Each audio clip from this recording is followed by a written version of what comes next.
رحیم فقهي مجلس شه شرعي مسایل په حواله سره تاخیر نه وشه چوټې وې ان شاء الله مرة اخرى یورو بیا که خیر و دغه معامله دغه سلسله عملی شکل ورکوي مفتی صاحب په دې فقهي مجلس شه سره تشریف فرما دی الله جل شانه ده امیش دغه ستړې استمنې د مساعی په دربار شه قبول کی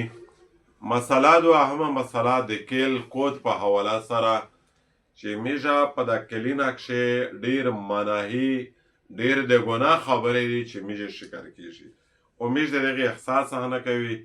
او د هغې ځینې جایز صورتونه دي ځینې ناجایز صورتونه دي په دې حواله سره مفتی صاحب یو توسې سره هغه خپله روړي مواد شیر کوي که ناظرین توسې د شریعت په تناظر شي هغې ته غوږ ونڅئ امید ہے میجھے تو سو ڈیرا فائدہ بھی بسم اللہ الرحمن الرحیم وصلی اللہ علی النبی الامی مفتی صاحب اللہ پاک تا پدگی مجلس سے خیر برکات ہوچوی دغی مجلس مفتی صاحب غټ مقصد دا دی چې امت خالق د وړي نه د خدای داس وکړي چې د وړي ګناه نه هم ټول سره باد شي آمین خو د حروم د غټ ګناه نه کبیره ګناه نه دې طرف ته خو چې خصوصي توجه وي یا هم ضروري وي مفتی صاحب په شی یو اهمه کیسه دا تو وویل چې دا کیل چې سره کوي ټورنمنټونه دي مقابلې دي په دې کې نور هم داسې وي چې ساز وي ګانه وي هغې نه هم بچ کېدل پچار دي او خصوصا دغې نه هم بیا بچ کېدل پچار دي چې کوم د هر جیت په مقابله کښې کومې پیسې وګټي یا بل داسې په انعام شه شی وګټي چې د کور له په دا باندې هم خبر وي چې د مو بچي کوم شاید وړی دی یا کومې پیسې راوړلې کومې د ګټلې دي درته کوم انعام میلاو دی چې دا پته ولګي چې دا د حلول ګټلی دی که هارون یې ګټلی دی مفتی صاحب که چیرې داسې وي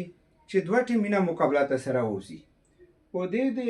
چې کوم یو وهارېږي په هغې باندې پیسې کښېږدي چې د بل ټیم ته بیا ته پیسې یا دوه سره پیسې سره اوچوي او دا سره وایي چې کوم یو وهارېږي پیسې لوړلې جیت نه والی ټیم ته دا پیسې میلاوي دا که چیرې د پیسې په شکل شوي د بل داسې شي په صورت شوي دا جوادو دا حروم دي الله پاک ته وکړي چې دغې نه میژه ټول باد شي نو سړی د په خپل بال بچ باندې نظر کوي او بل صورت یې دا دی چې کله کله وداسې وشي چې مختلف ټیمونه وي ټورنمنټ وي هغه وي یا هغې هم دغه حکم دی چې په هغې د هر جیت چې کومې دې ته انعام میلاویږي دا ناجایز دي دا حروم دي دا جوا دي دغې د پوره متبادل جایز بهتر صورت دا دی چې د ټیمونو له دا داسې یو پروګرام جوړ کړي چې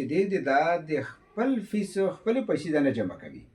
د انعام د بهر یو سړي نه مقرر کړي چا نه د کوم ترتیب وي د هغې طرفه نه وکړي بیا په هغې شي ته دا وشي چې دو د بهر نه شي او دا شی بیا د پوره جایز شي نو الله پاک ته وکړي الله پاک ته موږ ته عمل کول به نصیب کړي